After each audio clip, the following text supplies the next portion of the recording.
Sunday World.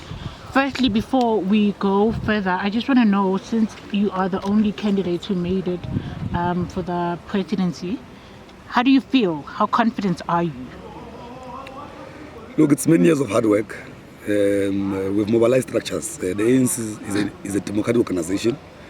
I've run a campaign for a very long time. Now that gave me an advantage over people who've just joined in the campaign. And look, I'm humbled. I got the highest nominations of close to 1,900 on a conference of close to 2,000, over 2,000. Mm-hmm. Now it's a vote of confidence from my own peers. That's why I've always dismissed that I'm a candidate of elders when my peers have affirmed in their own structures. A candidate of elders is someone who comes to conference. Elders come and lobby for them to be elected in conference when their peers have not nominated them in structures. I was given full confidence by my own peers in all corners of South Africa. The assumption that there are people, or rather candidates, that might emerge from the floor that include candidates for the presidency. Are you still confident that with them emerging on the floor, you can still outnumber them and become the president? Also, how ready are you for the position of presidency, considering how things are with the ANC Youth League right now? Look, I've always been trained in the structures of the ANC Youth League and the ANC. I think I've always prepared myself for a day when it happens that I get elected as the president of the Youth League. People have been raised from the floor. Yes, it's possible. They just need 25% to be raised from the floor and go to ballot, then delegates vote for their own leader. The margin of nomination is too high. It might be difficult to change so many delegates overnight, but it's possible that a person raised from the floor can win than someone who's nominated by branches. Now, we're confident that we've done our work. We've lobbied our peers.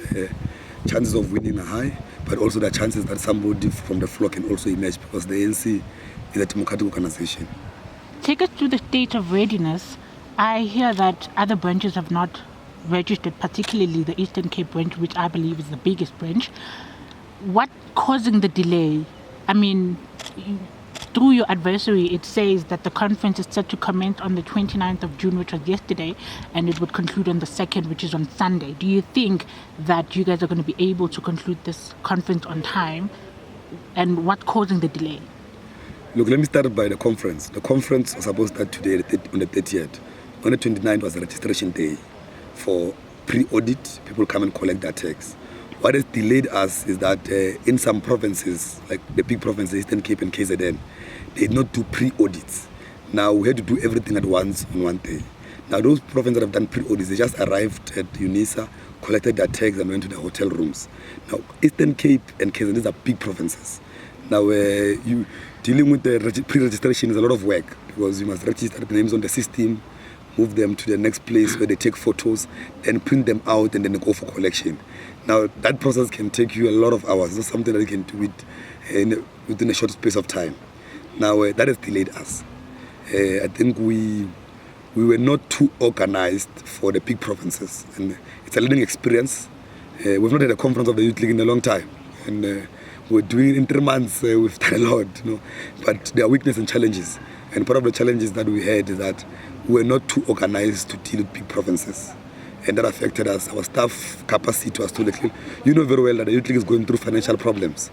We were not able to employ as many staff members as possible to deal with all provinces at once. Now, you have staff members who have to move from Northwest, go to KZN, move to KZN, go to the other provinces. Now, those issues are the ones that affected us. Those are our challenges we faced with. And we believe that if the Youth League regains the confidence of the youth of South Africa, we'll be able to attract a lot of sponsors who believe in our policies. We have lost a lot of sponsors and supports because people don't understand why must they support the Youth League that doesn't exist. Now, for the past 10 years, the Youth League was not existing anywhere. Now, no business people can put their money in something that doesn't exist. Now, rebranding the Youth League and bringing it back to life, we believe that will bring back the resources.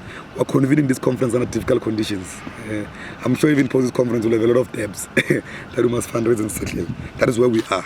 But we said, whatever we do, a conference of the Youth League must convene. It's long overdue, and we're where we are today. You've said it yourself that you are convening this conference under difficult circumstances. I'm just wondering if you guys have enough budget for this, because I noticed that our tags from the government? Are you guys sponsored by the government, or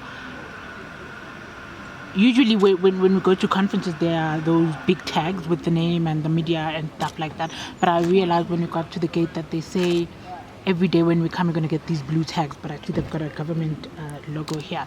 What is going on? Did you guys budget enough for that one? No, we have our own tags. Is it the tag printed? Yeah. Some of those tags are because there are two state presidents that might come to our conference. Now it's a security issue. It's got nothing to do with the budget. Now the tag is here, you can see. We put a tag, we've got a security feature. There's a security feature here. Now we have tags for that. Now that one is for security purposes of the state president that is coming here. It's got nothing to do with the conference. It's going to do the vetting of those who are coming to the conference. When is the president coming? The president will be closing the conference. Who's opening? Is it Mbalula? It's the SG of the ANC. When are we starting with the conference? We're starting with the conference at 4 p.m. Today? Today we've already released an alert that all delegates that have registered must make their way to Nasrec. And you are certain that we're going to conclude on Sunday, the 2nd? Yeah, we'll conclude on Sunday the 2nd. We're young. We're on a very tight program. I won't feel very late. You know, I was at the registration point. If those were there from 6 a.m. yesterday until now. Now it's possible. The youth have been there. They've been registering the whole night. Now we'll push it. We have a very tight program, very long program. It's got commissions, and because we're trying to, because we don't want to leave this conference without clear policy positions. That's why we've launched our policy documents. We've done a lot of things at a very short space of time, and we were trying to reposition the Youth League as a serious board of opinion. Now, if you don't do proper things, if you just come here and elect leaders and leave, we'll have a Youth League of leaders only, but with no clear policy directions. And I advise you, people of the media, those who are young invited, join some of the commissions, especially communication, influence how you want policies to be driven.